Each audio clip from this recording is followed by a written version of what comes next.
have for you next is a story about blogging and some seniors who like to do it. Not sure what I'm talking about? Then take a look at this piece and we'll learn all about it.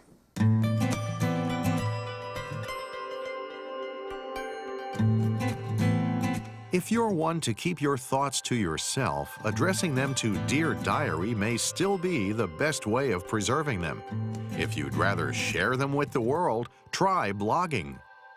A blog, short for weblog, is a kind of journal that is kept on the World Wide Web. Some blogs focus on a particular topic, others are a hodgepodge of ideas. Readers can post responses to each entry for everyone to see. Research on web use by the Persis Development Corporation indicates that most blogs are created by people under 30 years of age, but the ranks of elder bloggers are growing. So I asked my son, what is blogging? Because he was into it. This was 3 years ago. And he explained what it was. You have your own website and you make a post. And he said, Ma, why don't you do it?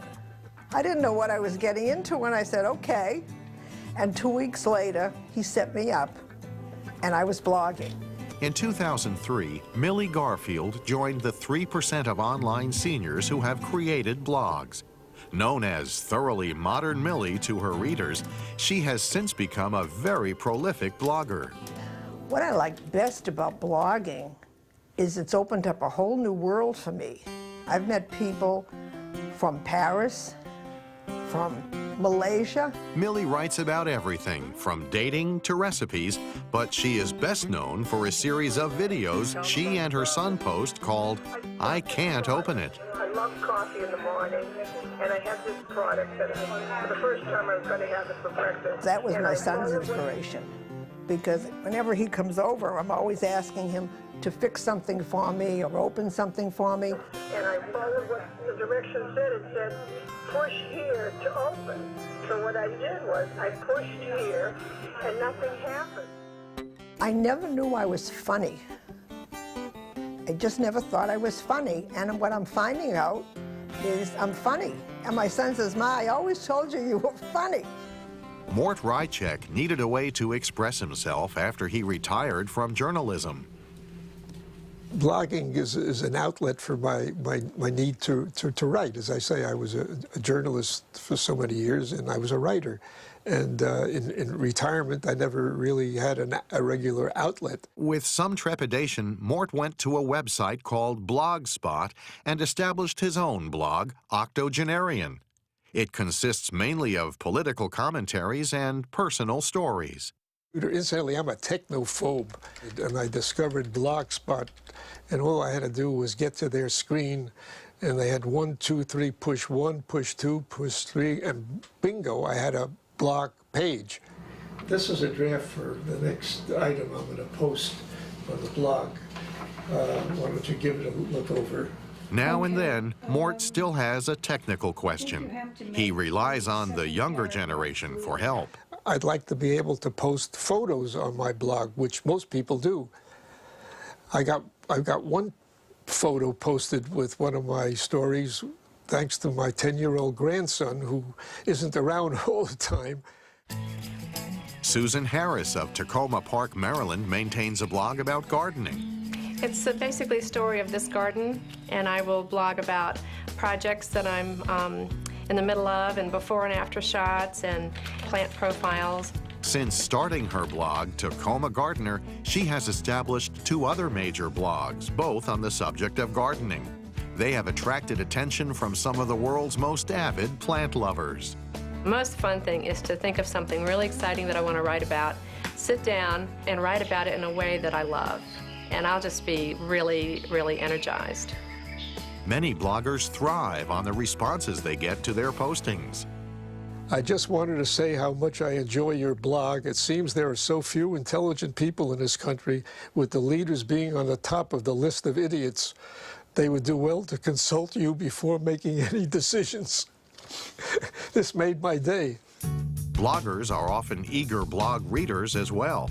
Their online conversations have created a virtual community that circles the globe. And if they like, bloggers can arrange to meet face-to-face. I just met The blogger from Paris, I met her in person, and she's just as lovely as her blog. Among my regular respondents, I said there's 12, maybe even more. Most of them are older women, but they all know I'm married because there's no secret about that.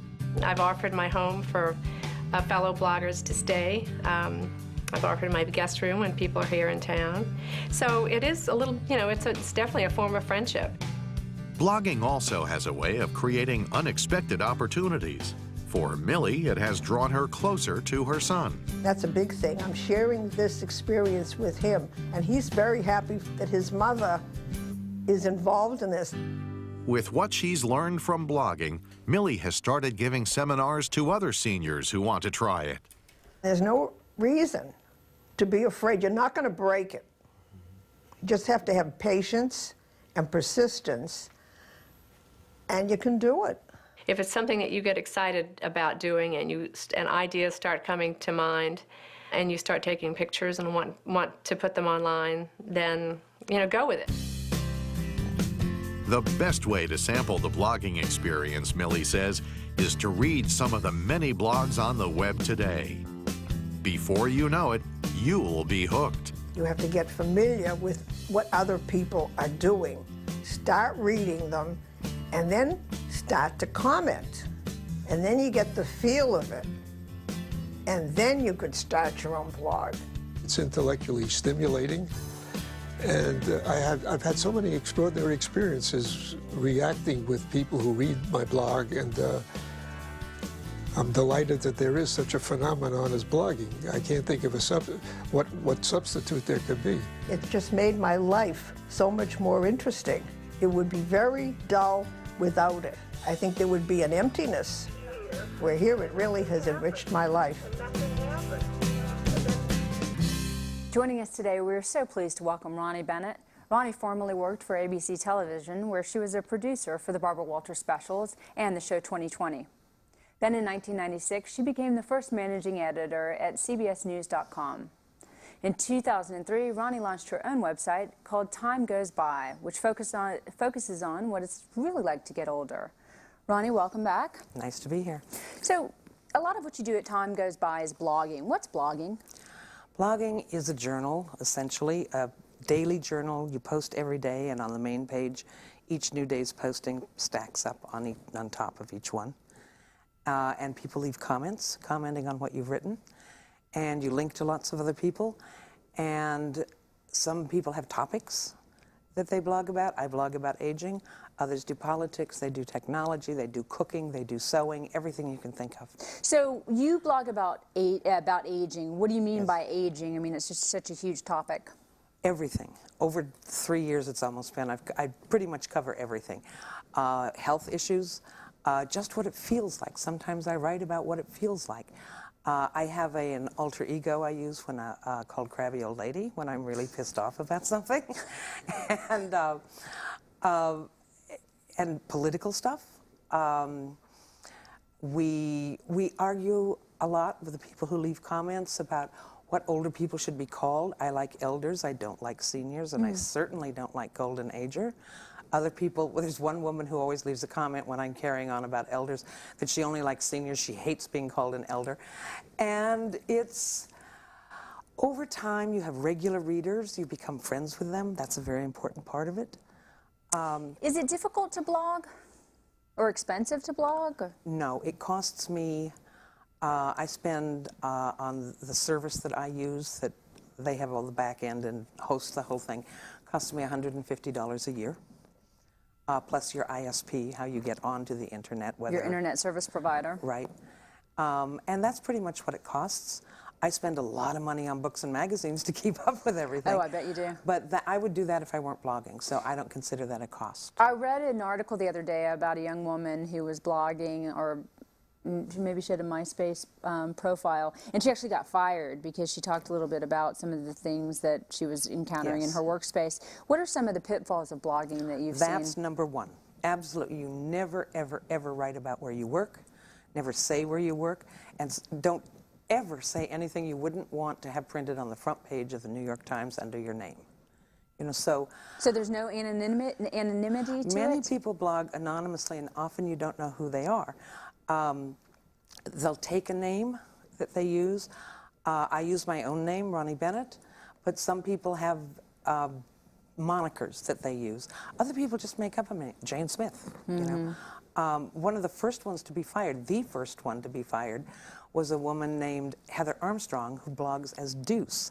And that became a word for being fired for blogging, that you're deuced. Oh, wow. That's funny. What about seniors? Are there any kind of things they should worry about, like scams or people that are trying to meet them? Or, what are some pitfalls they need to look for? I think the same as in real life. I don't really see it as a big problem. Recently it came up with some people that someone had done another site parroting a site and being very mean about it.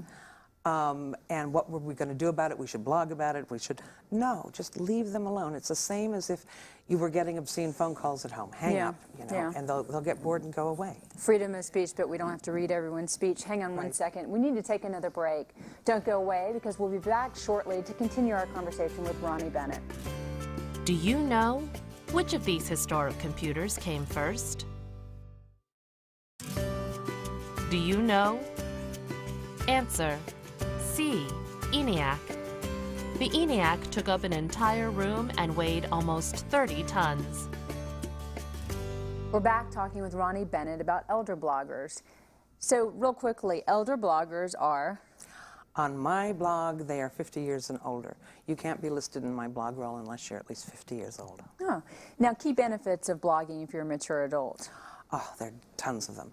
One, there's so many programs these days that are supposed to keep your brain good as you get older.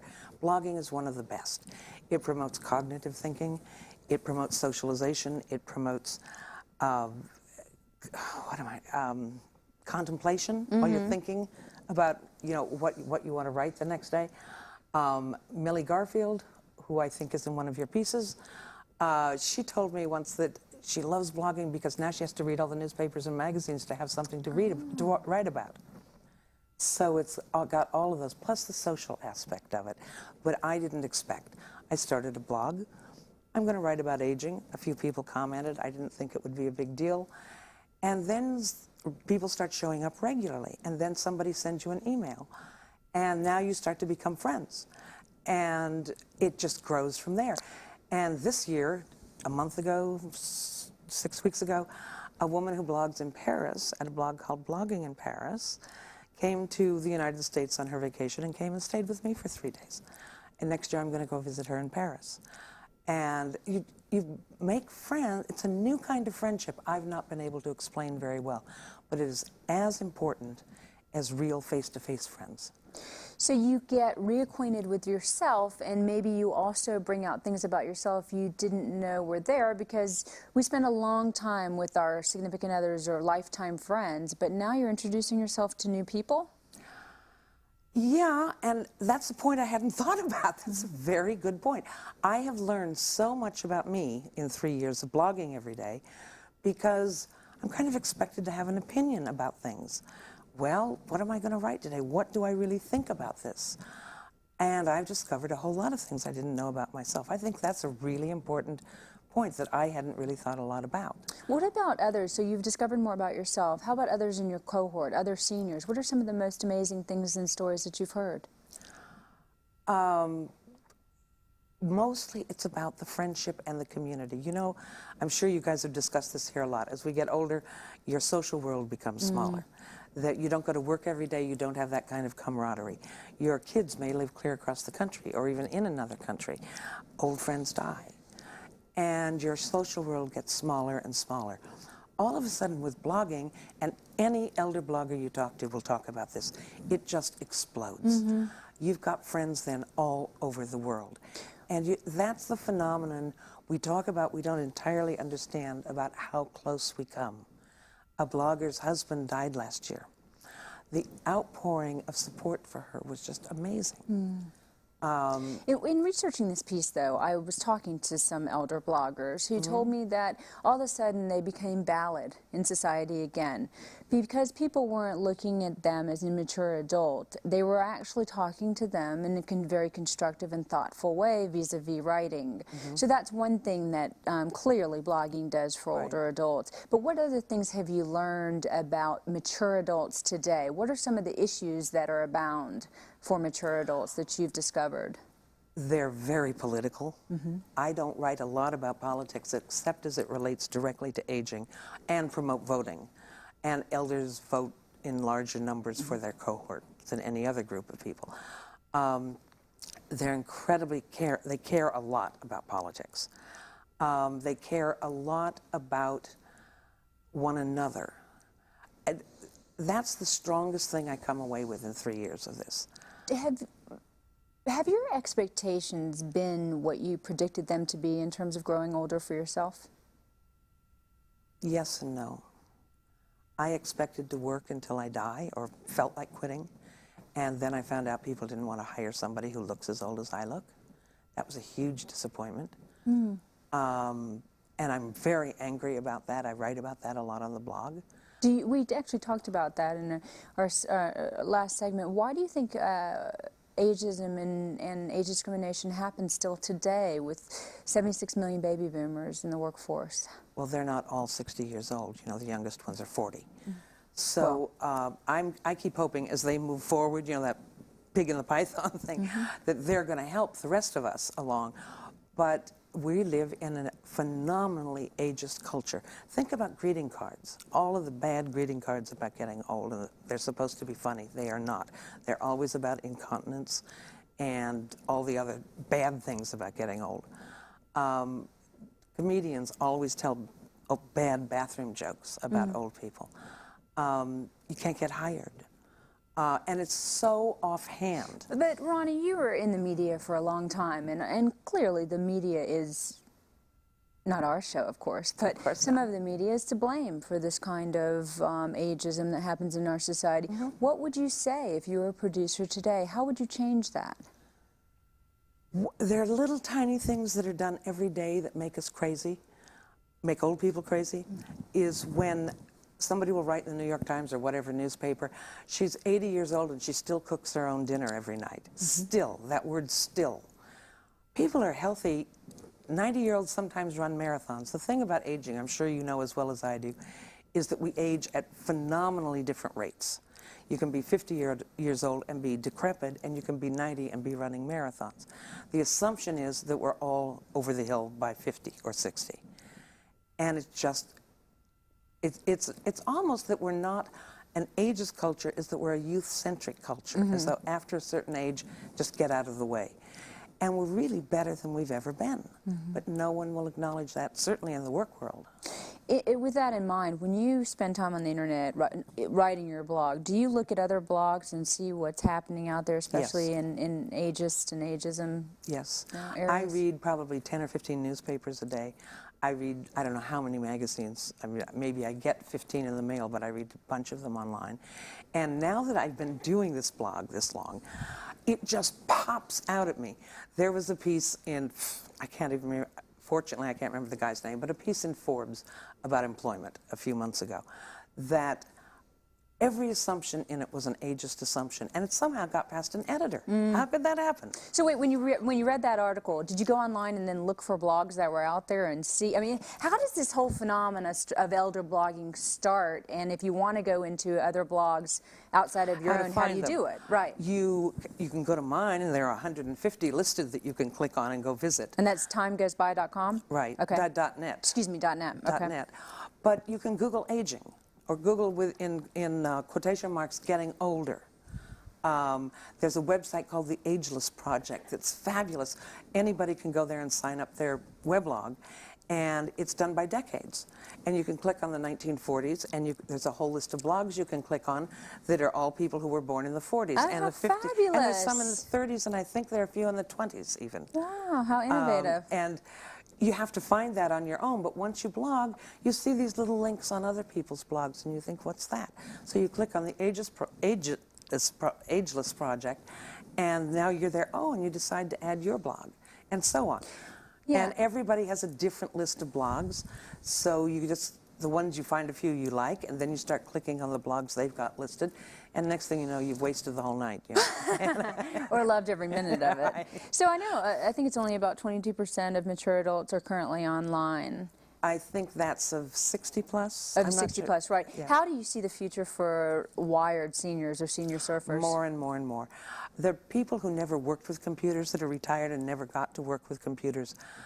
In their work life, it's much harder for, and I really respect those that taught themselves and learned how to use the computer, use the internet, and taught themselves how to blog. They did that pretty much on their own. Sometimes their kids help, but they did a lot of it alone. And now as the baby boomers get older and they stop working, you know, that won't be a problem.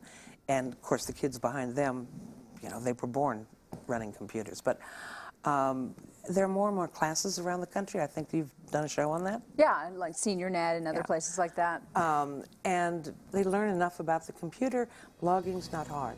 Yeah. You know, it's been made really easy by the blogging services. Ronnie, I want to thank you so much for introducing our viewers, introducing me to the new world of elder blogging. It's been a pleasure.